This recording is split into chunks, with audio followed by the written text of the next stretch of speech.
Okay మా, very good afternoon. So మీకు already చెప్పాను మా, కన్సిస్టెన్సీ లేకుండా అప్పుడప్పుడు క్లాసెస్కి వస్తే కనుక డెఫినెట్గా మీకు కాన్సెప్ట్ అర్థం అవ్వడం కష్టం. సో క్లాస్కి అటెండ్ అవ్వలేకపోతే అట్లీస్ట్ వీడియో అయినా చూడండి యాప్లో ప్లీజ్. ఆల్రెడీ మీకు చెప్పాను, మీరు కన్సిస్టెంట్గా నా క్లాసెస్ వింటే కనుక ఎండ్ ఆఫ్ ది సిలబస్ మీ కోచింగ్తో మీ ప్రిపరేషన్ అండ్ రివిజన్ కూడా అయిపోతుంది. I hope you got my point. సరే, without any delays let's start our class. We are discussing a important standard called IAS 16, which deals with PPE. PPE stands for property, plant and equipment.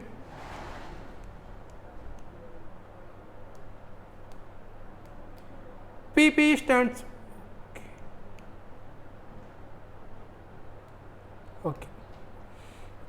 okay ma, very good afternoon to all of you.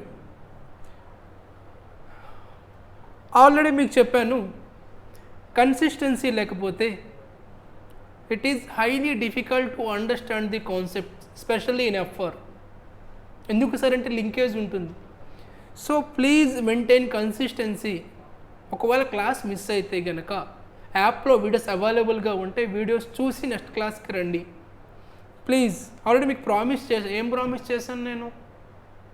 మీరు daily క్లాస్కి వస్తే కనుక end of the our syllabus నీకు కోచింగ్తో పాటు నీ preparation at the same time first revision కూడా అయిపోతుందని నేను చెప్పాను నీకు. Your involvement is just I need your participation. I hope you got my point. Okay, without any further delay let's come to our topic. We are discussing a standard, important standard called named IAS 16, which deals with PPE.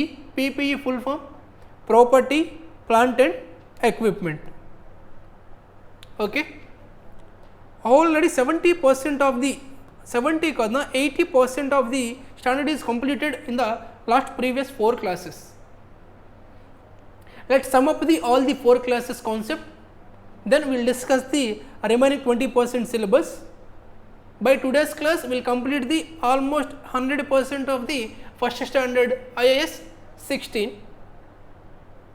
Yeah, 16 standard deals with PPE.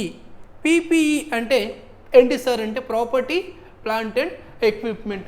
ఒక asset PPE డెఫినేషన్ని satisfy చేయాలంటే ఏంటి definition sir అంటే as per IAS 16 definition ఏంటి sir అంటే that should be tangible asset held for more than 1 accounting period, used in production of goods or services or rental to others or for admin purposes. If these conditions are satisfied, then that asset is called as PPE as per IAS 16. Okay, if the examiner wants to give a easy question, they will pick the question from this concept. ఎలా question అడగవచ్చు sir? ఒక asset చెప్తారు, they will give some details, some information. The question is please identify whether this asset is PPE or not as per the relevant standards అని చెప్తాడు. How to we solve? We have to write definition as per IAS 16. ఏం రాస్తావు?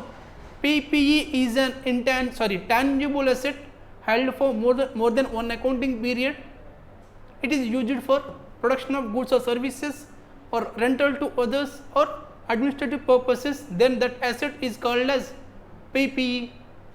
Then write the question, link the question with the provision, write your conclusion whether it is PPE or not. This is the easiest question. Subject to condition, you should know the definition of PPE as per IAS 16. Then we spoke about 2 conditions for recognition. Recognition means writing in our books of accounts. PPE will come under balance sheet or profit and loss account. Balance sheet is called as statement of financial position in our accounting. because we are following foreign accounting, not Indian accounting. So please don't call it as a balance sheet, please call it as statement of financial position. Okay, in that tangible asset head lo PPN కనిపిస్తుంది or PPN direct గా కనిపిస్తుంది asset sides. Two conditions, దేనికి conditions అంట? First స్టెప్లో you identify that is a PPE. ఇప్పుడు ఆ పీపీని record చేయాలవుతుంది మన బుక్స్లో. I hope you got my point. ఆ పీపీఈని మన బుక్స్లో రికార్డ్ చేయాలా వద్దా? Wait for that you have to satisfy these two conditions. Enter two conditions. Condition number 1, it is the probable that future economic benefits associated with that asset will flow to the entity. That means future లో ఆ PPE నుంచి ఆ asset నుంచి మన కంపెనీకి or మన ఎంటిటీకి benefits వస్తాయి, ఫ్లో టు ది ఎంటిటీ అని కనుక నువ్వు ఫీల్ అయితే, అండ్ అండ్ అండ్ ఆర్ కాదు and along with that cost of the asset can be measured reliably. అంటే ఆ కాస్ట్ ఎంతో దాన్ని నువ్వు మెజర్ చేయగలగాలి in terms of dollars or పౌండ్స్లో అయినా పర్లేదు, whatever the denomination may be. In the terms of quantitative figures నువ్వు దాన్ని మెజర్ చేయగలగాలి రిలయబుల్గా. If these two conditions are satisfied, you are allowed to recognize your PP in your books of accounts. That too, what is the statement? That statement is called statement of financial position, nothing but balance sheet. Okay, what are the two conditions? Condition number 1, it is probable that future economic benefits associated with that asset will flow to the entity. Condition number 2, cost of that asset can be measured reliably. If these two conditions are satisfied, you are allowed to recognize your PPE in your books of accounts, that too in your statement of financial position.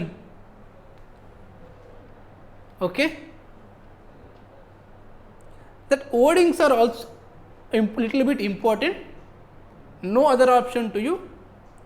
Please read twice or thrice.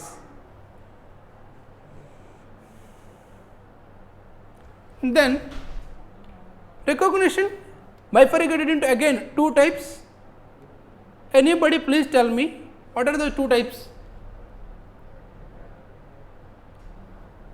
Online students please participate. Recognition two types అని చెప్పాను, ఏంటా two types?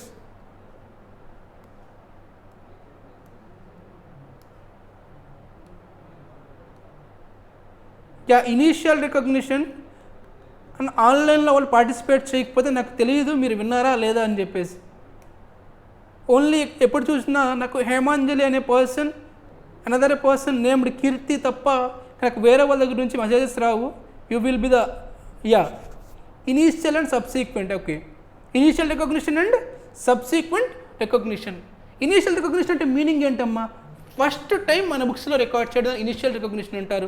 Subsequent recognition అంటే ఫ్యూచర్లో, just like balance sheet date రోజున దాన్ని subsequent recognition అంటారు. This recognition at cost only, important for even interviews also, even in your syllabus also. PPE should be recognized initially at cost or NRV ante answer is cost. This cost includes purchase cost, transportation cost, some type of taxes, installation cost, delivery charges. Along with that, the most important factor is dismantling cost, but you have to put it into the present value of dismantling cost. What is meant by dismantling cost? ఒక asset మనం purchase చేసాం, or ఒక building రెంట్కి తీసుకున్నాం, మనం దాన్ని alteration చేసాం as per our requirements. ఒక వాల్ మధ్యలో ఒక వాల్ కట్టాం మనం. At the end of the period ఏం చేయాలి? వాళ్ళని మనం బ్రేక్ చేసేసి మనం వాడికి ఈ బిల్డింగ్ని అప్పచెప్పాలి. For that dismantling of this wall we need to incur some expenditure in future.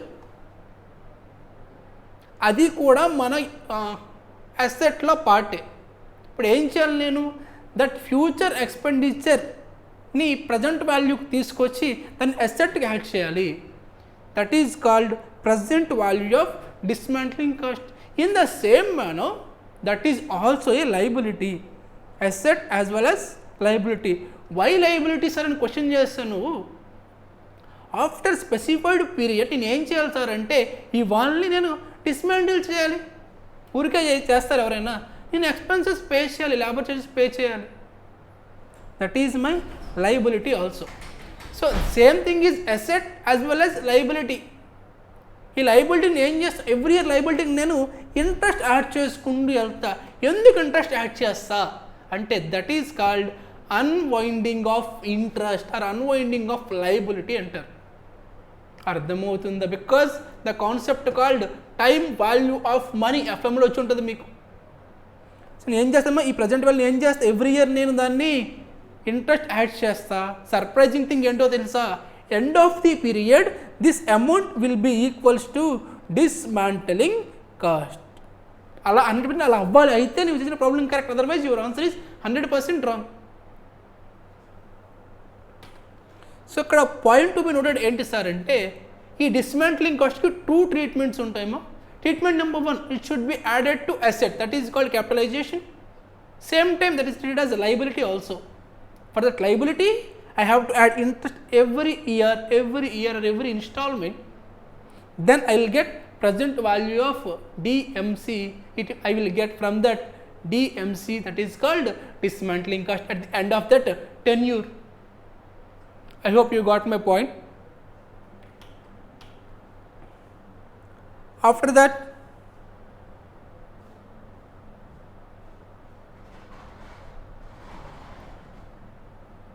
ఒక ప్రాబ్లం మనం డీల్ చేస్తాం. ఏంటో ప్రాబ్లమ్మా, ఈ డిస్మాంట్లింగ్ కాస్ట్ని ప్రజెంట్ వాల్యూకి ఎలా తీసుకొస్తాం, ప్రజెంట్ వాల్యూకి ఎఫ్ఎంలో మనకు చెప్పుకుంటారు ఆల్రెడీ. ఎలా డీల్ చేస్తామా మనం ప్రజెంట్ వాల్యూకి ఎలా తీసుకొస్తాం, by using present value factors. ఎలా వస్తుంది అది, 1/1 ప్లస్ ఆర్. ఫర్ ఎగ్జాంపుల్ 10% ఉందనుకోండి, ఎలా వస్తుంది ఇది 1/1 ప్లస్ 0.1 అంటే ఏమవుతుంది 1/1.1. క్యాలిక్యులేటర్ ఎలా చేయాలి, క్యాలిక్యులేటర్ ఓపెన్ చేసి 1/1.1 ఈక్వల్స్ టు కొడితే 0.909, నెక్స్ట్ ఈక్వల్ టు కొడితే 0.826 ఇలా వస్తూ ఉంటుంది. These all figures are called present value factors. Already మీకు ఐడియా ఉండుంటుంది, లేకపోతే ఒకసారి జాగ్రత్తగా చెప్తాను వినండి. ప్రజెంట్ వాల్యూ ఫ్యాక్టర్ కాన్సెప్ట్ ఏంటి సార్ అంటే, ఫర్ ఎగ్జాంపుల్ ఆఫ్టర్ 1 ఇయర్ నీకు మ్యారేజ్ అవుతుంది అనుకుందాం. నవ్వుతున్నావు బాగా. ఆఫ్టర్ 1 ఇయర్ నీకు మ్యారేజ్ అవుతుంది అనుకున్నాం.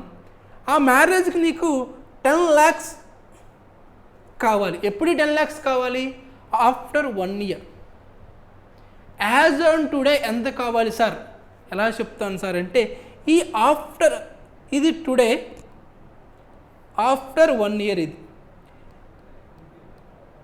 నీకు 10 lakhs ఎప్పుడు కావాలమ్మా, ఆఫ్టర్ 1 ఇయర్. మరి ఈ రోజుకి దీన్ని తీసుకొస్తే అది 10 lakhs కాదు. ఎంత ఉంటుందంటే డెఫినెట్గా 101% 10 lakhs కంటే తక్కువ ఉంటుంది. ఎందుకు సార్ అంటే time value of money. Reason ఏంటో తెలుసా, ఇంట్రెస్ట్. ఈరోజు నీ దగ్గర ఉన్న 1 రూపీ రేపటి 1 రూపీకి ఈక్వల్ కాదు. ఎందుకు ఈక్వల్ కాదు, ఈ 1 డేలో కూడా మనకి కొంత అమౌంట్ ఆఫ్ ఇంట్రెస్ట్ 1 రూపీ మీద యాడ్ అవుతుంది. అర్థమవుతుందా? ఆఫ్టర్ 1 ఇయర్ నీకు 10 lakhs కావాలి నీ మ్యారేజ్ కోసం. ప్రజెంట్ వాళ్ళకి దాన్ని తీసుకొస్తే 10 lakh నీకు అది ఖచ్చితంగా 10 lakhs ఉండదు. అది మేబీ 8 lakh or 9 lakh ఉంటుంది. ఎందుకు ఉంటుంది, ఎందుకు తగ్గింది సార్ అంటే because of time lapse between these 2 figures, that is 1 year. This amount will be depend upon the interest rate also.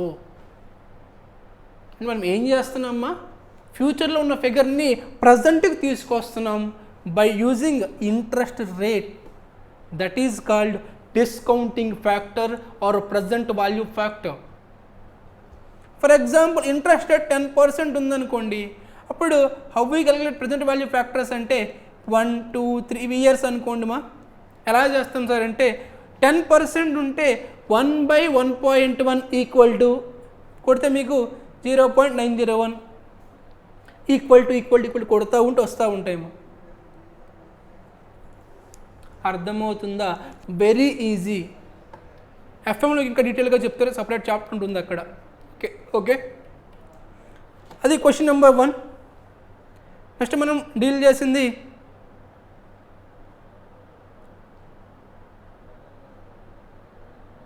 Subsequent expenditure. Asset purchase చేసావు బాగానే ఉంది, బుక్స్లో రికార్డ్ చేసావు అక్కడి వరకు బాగానే ఉంది. ఫ్యూచర్లో మళ్ళీ దానిపైన ఎక్స్పెండిచర్ ఇంకర్ అయితే అలాంటి కేసు ఉంది. ఫర్ ఎగ్జాంపుల్ మనం ఈ బిల్డింగ్ ఉన్నాం, ఈ బిల్డింగ్లో 2 ఫ్లోర్స్ ఉన్నాయి, అగైన్ పైన ఇంకో ఫ్లోర్ కడితే ఆ ఫ్లోర్కి కొంత ఖర్చు అవుతుంది కదా. ఇప్పుడు ఆ ఎక్స్పెండిచర్ని ఎసెట్కి యాడ్ చేయాలా, బిల్డింగ్ యాడ్ చేయాలా, ఆర్ఎల్స్ దాన్ని P&Lకి రిటర్న్ ఆఫ్ చేయాలా అంటే ఆ ఖర్చుని బిల్డింగ్కి యాడ్ చేయాలి. Why should we add sir అంటే that will give future economic benefit to the company. That's why I have to add that cost to my asset. That is called capitalization of asset. That is called capital expenditure. In the other hand, చిన్న repairs ఉన్నాయి, minor repairs, ఆ repairs చేయించాను నేను, దాన్ని అసెట్కి add చేయాలా? No, that is revenue expenditure. That's why I should return off to my P&L, not to my asset. I hope you got my point. If that is capital expenditure, నేను దాన్ని అసెట్కి add చేస్తా, otherwise దాన్ని return off to my P&L. Okay, ఇప్పుడు బిల్డింగ్లో ఒక floor extra floor కడితే దాన్ని అసెట్కి యాడ్ చేస్తాం, ఒకవేళ మైనర్ రిపేర్స్ కనుక దాన్ని మనం will transfer to my P&L. Okay, next important concept, question అడిగే ఛాన్స్ ఉండే ఏరియా ఏంటి సార్ అంటే డెప్రిషియేషన్. ఒక పీపీని డెప్రిషియేట్ చేయాలి, డెఫినెట్గా డెప్రిషియేట్ ఎందుకు చేయాలి సార్ అంటే నీ బుక్స్లో, for example these are your books, నీ బుక్స్లో అసెట్ వాల్యూ $10 million ఉంది, బట్ ప్రాక్టికల్గా దానికి అంత వాల్యూ లేదు. ఎందుకు ఉండదు సార్ అంటే depend upon the usage of your asset, the efficiency of your asset will decrease day by day. That's why you have to reduce your asset value in your books of accounts also to correlate those two things, books and actual figures. That concept is called depreciation. Majorly 2 methods ఉన్నాయి, straight line method, written down value method. WDV is also called reduction balance method or reducing balancing method. First method is called straight line method. ఇక్కడ ఏం చేస్తామా, every year is depreciation is same. There is a formula, cost minus depreciation, sorry cost minus use, confuse చేస్తున్నావా, cost minus scrap value by useful life. Scrap value అంటే ఏంటి మా, residual value అంటే ఏంటి, end of the life time మనం అసెట్ని sale చేస్తే కనుక మనకు వచ్చే వాల్యూని ఏమంటామమ్మా, residual value or salvage value or scrap value. Okay, life time ఎంతమా క్వశ్చన్లో క్లియర్గా ఇస్తాడు. The point to be noted here, residual value and useful life, both the figures are estimated figures, they are not exact figures. So note this point. On this note మనం ఏం చేయాలి sir అంటే at the end of every accounting period, that means every reporting date, we have to review the 2 figures, enter 2 figures, useful life and the same time residual value. ఎందుకు review చేయాలి sir అంటే they are estimated figures, not actual figures. Okay, question వస్తే ఎలా వస్తుంది sir అంటే definite question వచ్చింది అంటే it will be revision of useful life or estimated residual value. అప్పుడు ఏం చేయాలి, ఎలా చేస్తాను డెప్రిషియేషన్ అంటే ఏం లేదమ్మా, క్యారింగ్ వాల్యూ తీసుకో minus revised useful life by revised, I'm sorry, carrying value minus revised scrap value by revised useful life. I repeat, revision ఇచ్చి డెప్రిసియేషన్ అడిగితే ఏం చేయాల్సి అంటే వెరీ సింపుల్ మా, carrying value minus revised scrap value by revised useful life. Scrap value revision చేయాలి, అప్పుడేమవుతుంది original వాల్యూనే revision అవుతుంది. ఇది కూడా రివైజ్ చేయకపోతే ఒరిజినల్ వాల్యూనే రివిజన్ యూజ్ఫుల్ లైఫ్ అవుతుంది. క్యారింగ్ వాల్యూ ఎలా అవుతుంది, ఎలా వస్తుంది అంటే it will be given in your books. ఎలా వస్తుంది ఇది, cost minus depreciation from that date, that date means revision date. Okay, next we discussed two problems, question number 3 and one example on depreciation with changes in residual value and useful life, 3 on only changes in residual value. Then we discussed a concept called WDV, written down value method. In this method every year depreciation అనేది change అవుతూ ఉంటుంది, unlike straight line method. జనరల్గా ఆ depreciation change అయ్యే amount తగ్గుతూ వస్తుంటుంది. ఎందుకు తగ్గుతుంది సార్ అంటే మన వాల్యూ కూడా రెడ్యూస్ అవుతుంది, carrying value. That is the reason depreciation amount మనకు రెడ్యూస్ అవుతూ వస్తుంది. ఇక్కడ ఫార్ములా ఏముండదమ్మా, పర్సంటేజ్ క్లియర్గా క్వశ్చన్లో చెప్తాడు, మెథడ్స్ చెప్తాడు. We have to just apply that percentage and that figure, that's it. Okay, next important concept, overhauling cost. Overhauling is nothing but maintenance. This what is most useful or most commonly used in aircrafts and helicopters. అంటే మనం as per that act up to certain limit or certain period, after 1 year or after 1 lakh kilometers, 100% they have to వాళ్ళు ఏం చేయాలి sir అంటే వాళ్ళు దాన్ని overhaul చేయాలి. They have to do irrespective of the usage sometimes. అప్పుడు వాళ్ళు డెఫినెట్గా మెయింటెనెన్స్ చేయాల్సిందే as per the act, concerned act. దాన్ని కూడా మనం అసెట్గానే ట్రీట్ చేయాలి, ఆ కాస్ట్ని దాన్ని కూడా మనం డెప్రిషియేట్ చేయాల్సి ఉంటుంది. That is question number 5. ఈ క్వశ్చన్లో ఏం చెప్పాడమ్మా, ఇయర్ 1 to 5 అండ్ 6 to 10. ఇక్కడ ఏముంటుంది, 25 million-లో 20 million is aircraft cost, 5 million is meant for overhauling cost. ఇప్పుడు ఏం చేశాను నేను, ఈ 20 yearకి సపరేట్గా డెప్రిసియేషన్ క్యాలిక్యులేట్ చేసా, ఈ 5 millionsకి సపరేట్గా క్యాలిక్యులేట్ చేసా, రెండింటిని యాడ్ చేసా. At the end of year 6 మళ్ళీ దాన్ని రివైజ్ చేశారు, దేన్ని, ఓవర్హాలింగ్ కాస్ట్ని. ఎందుకంటే at the end of every 5 years మనం దాన్ని కంపల్సరీ మెయింటెనెన్స్ కాబట్టి అది 6. అప్పుడు ఏమవుతుందమ్మా, 20/20 1 అయింది, ఇక్కడ 6/5 1.2 అయింది. సో 1 to 5లో 2 million అయితే second 6 to 10లో 2.2. Reason is change in overhauling cost, that is from 5 to 6.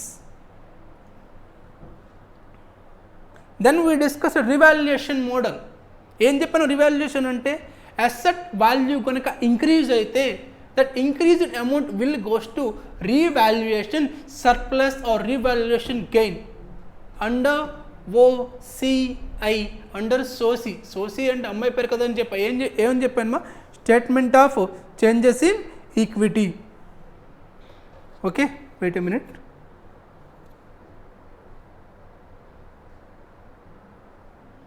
Statement of changes in equity. OCI అంటే అదర్ కాంప్రహెన్సివ్ ఇన్కమ్. నేను ఒక ప్రాబ్లం చేసాం, ఏంటో ప్రాబ్లం నెంబర్ 6 అనుకుంటా, if my guess is not wrong. 6. ఇక్కడ ఏం చెప్పాడు, క్యారింగ్ వాల్యూ 1056, దాన్ని రీవాల్యూ చేసి, ఎందుకు రీవాల్యూ చేశాడు, 1400కి.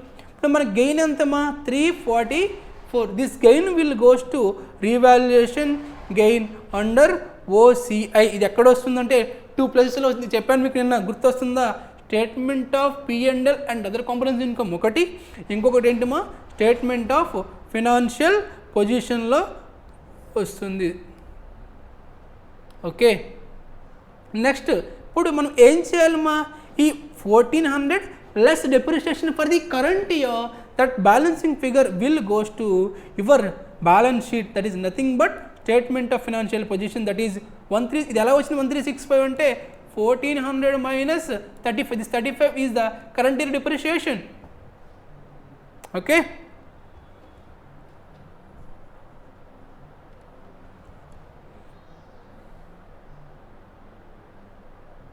ఈ టెస్ట్ నాలెడ్జ్ క్వశ్చన్స్ తర్వాత డిస్కస్ చేస్తా.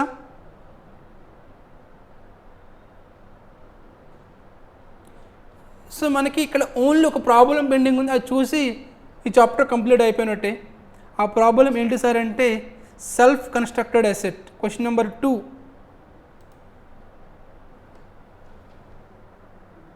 ఇది మా test your understanding. Question number 1 ఇది డిస్కస్ చేద్దాం, జాగ్రత్తగా చూడండి. An entity started a construction of A building. ఏం చేస్తున్నారంటమ్మా? బిల్డింగ్ కన్స్ట్రక్షన్ చేస్తున్నారంటే ఎప్పుడు? It own use on 1 April 17. ఇంకా ఇది ఫాలోయింగ్ కాస్ట్. ఏంటా కాస్ట్ అంట? పర్చేజ్ ఆఫ్ ల్యాండ్ వాల్యూ అంట $2,50,000, మళ్ళీ $1,000 అంటే ఎంత డాలర్స్ అవుతుందా? 110, 100. దీన్ని పక్కన పెట్టేసి మనం దీన్ని చూద్దాం. $2,50,000 for land. Next stamp duty 5,000, legal fees 10,000, site preparation 18,000, materials 1 lakh, labour 1.5 lakh, architect fee 20,000, general overheads 30,000. Following information is given. ఇప్పుడు మనకు అడిగిన క్వశ్చన్ ఏంటంటే calculate cost of building, what will be included. ఏం చెప్పానా మీకు? Initial రికగ్నిషన్లో cost అంటే ఏం cost వస్తుంది? ఫ్రమ్ ది పర్చేజ్ డేట్ నుంచి వచ్చి దాన్ని ఇన్స్టాల్ చేసేంత వరకు అయినా మొత్తం కాస్ట్ని యాడ్ చేయాలని చెప్పా. అర్థమవుతుందా? సో ఇక్కడ ఏమవుతుందంటే పర్చేజ్ ప్రైస్ యాడ్ చేయాలి 2,50,000. Next stamp duty compulsory add చేయాల్సిందే, లీగల్ ఫీజ్ కంపల్సరీ కాబట్టి యాడ్ చేయాలి, సైట్ ప్రిపరేషన్ క్లియరెన్స్ యాడ్ చేయాలి, మెటీరియల్స్ వెయిట్ చేద్దాం. మెటీరియల్స్ గురించి తెలుసుకునే ముందు కింద కొంచెం నోట్ పాయింట్స్ చెప్పాడు చూడమ్మా. Material costs were greater than anticipated. That means ఏంటి? That means they are more than our expected figure.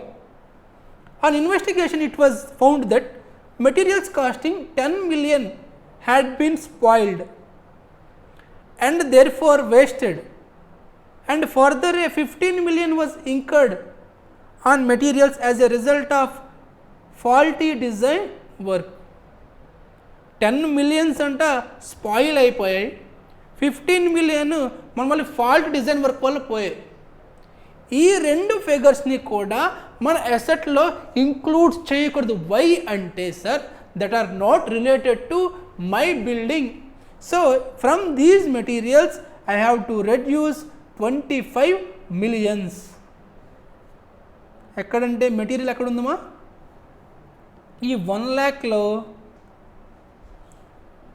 ఒక్క నిమిషం, 1 minute.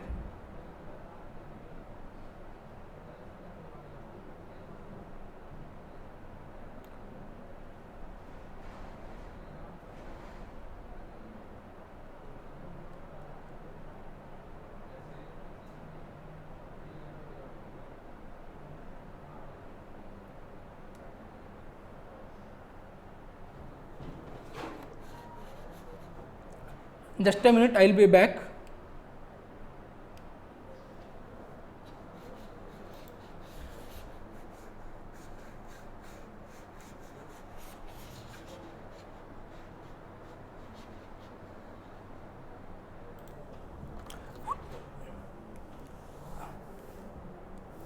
Okay, actually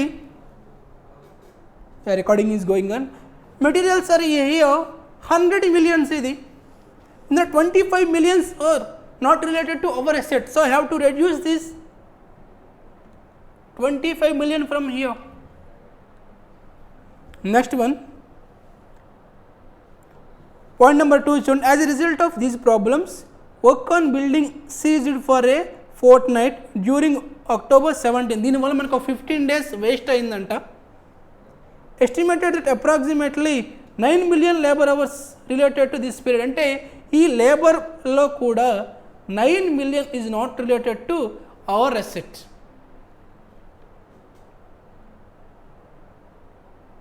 ఇక్కడ మళ్ళీ architect fees we have to include general overheads are not related to our assets. Overheads అంటే ఏంటిమ్మా? General overheads అంటే rent అవ్వచ్చు. Rent is related, not related only building, total company మొత్తానికి, power total company మొత్తానికి. General overheads are not form part of our asset, so please ignore these overheads. There is general overheads not related to our asset, so this is completely ignorable item. At the same ఇంక adjustments ఏమున్నాయమ్మా? మెటీరియల్స్లో 25 million are not related to my asset, లేబర్లో 9 million are not related to my asset. ఏమేమి add చేయాలమ్మా ఇప్పుడు?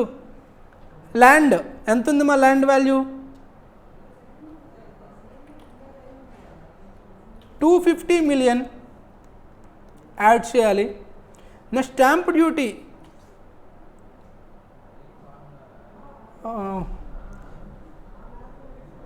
5 lakh, ఇది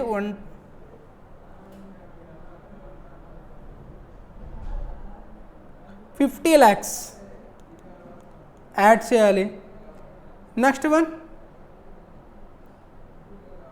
legal fees 100 lakhs, అది means 1 million add చేయాలి.